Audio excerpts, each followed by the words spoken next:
Lockdown के नाम पर बहाने बहुत है, लेकिन निशाना गरीब पर, निशाना मजदूर पर, छात्रों पर, नौजवानों के ऊपर ये चलने नहीं देंगे।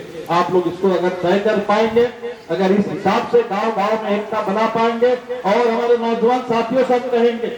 आज पूरे देश में नौजवानों की चर्चा है, सिर्फ नौजवानों की नहीं, अब तो स्कूली बच्चों की भी चर्चा। मैं तो सलाम करता हूँ इन बहादुर बच्चों को जो एक एक स्कूल में जाकर के हिसाब लगा रहे हैं कि हमारे स्कूल में बिल्डिंग क्यों नहीं है, पानी पीने का क्यों नहीं मिलता है, शौचालय क्यों नहीं है, पंखा क्यों नहीं है, मध्याह्न भोजन का खाना ठीक से नहीं मिलता, क्यों नहीं टीचर आते, क्यों नहीं ठीक से पढ़ाई होती। ये तो हक है। बाबा साहब ने कहा था शिक्षित बनो, संघर्ष करो, संगठित हो। तो उस रास्ते पर जो लोग बढ़ना चाहते हैं उनको अब स्कूलों से बाहर कर रहे हैं। आज बिहार के गांव गांव में बच्चे भी हिसाब लेने लगे हैं कि हमें ऐसा स्कूल चाहिए जहां वाकई ठीक से पढ़ाई हो, हमें पढ़ाई का अधिकार चाहिए और पढ़ने के लिए हम लोग लड़ेंगे और लड़ करके पढ़ेंगे और पढ़ करके समाज को बदलेंगे। ये तानाशाही, ये जुल्म अत्याचार, ये जालिमों का राज, इसको मिटाएंगे।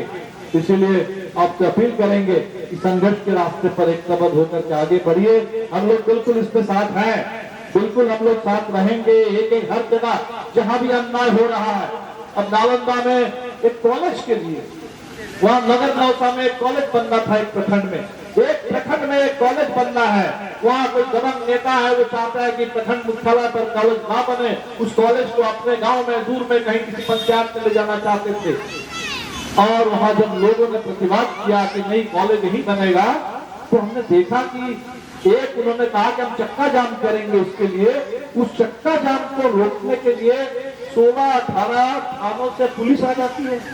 लग रहा है कि कोई जालियांवाला बाग हो गया, लग रहा है कि कोई अंग्रेजों का राज चल रहा है। 70 साल की बूढ़ी महिलाओं को पुलिस ने बर्बर तरीके से पीटा।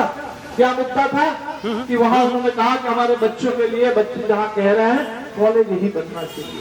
क्या हो गया बिहार में, ये जो पुलिस राज आ गया है, तो इस पुलिस राज के खिलाफ एकता बनाइए, लड़िए। और जंतर मंतर ने बता दिया कि अब डरने की कोई जरूरत नहीं है, कोई नहीं डरेगा हिंदुस्तान में। और डर से बाहर आकर के जो सरकार है, जो 12 साल से बैठ करके जुमले फेंक रहे हैं और जुमले फेंक करके अभी तो कह रहे हैं कि 2047 में हिंदुस्तान विकसित होगा। पहले तो कहते थे कि 22 तक सबके लिए पक्का मकान हो जाएगा, 22 तक किसान की आय दुगुनी हो जाएगी, 22 तक ये हो जाएगा, वो हो जाएगा।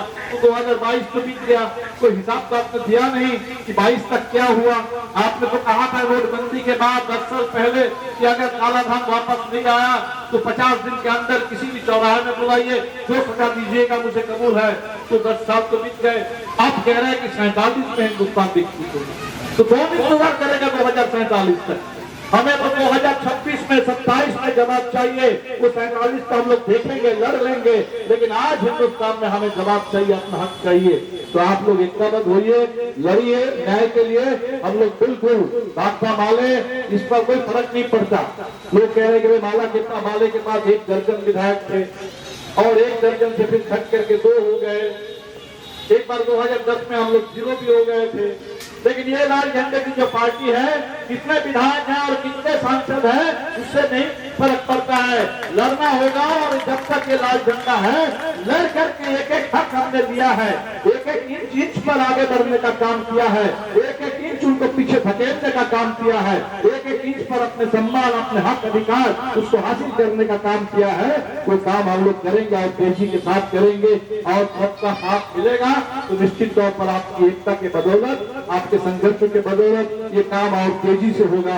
बिहार बदलेगा, हिंदुस्तान आगे बढ़ेगा और बाबा साहब अम्बेडकर का वो संविधान, जिस संविधान में हिंदुस्तान को एक संप्रभु लोकतांत्रिक गणराज्य के रूप में घोषित किया गया, उस संविधान पर कभी एक खरोच भी हम लोग आने नहीं देंगे। आप सभी साथियों का बहुत बहुत शुक्रिया। हमारे अपने शहीदों को लाल सलाम, शहीदों के अरमानों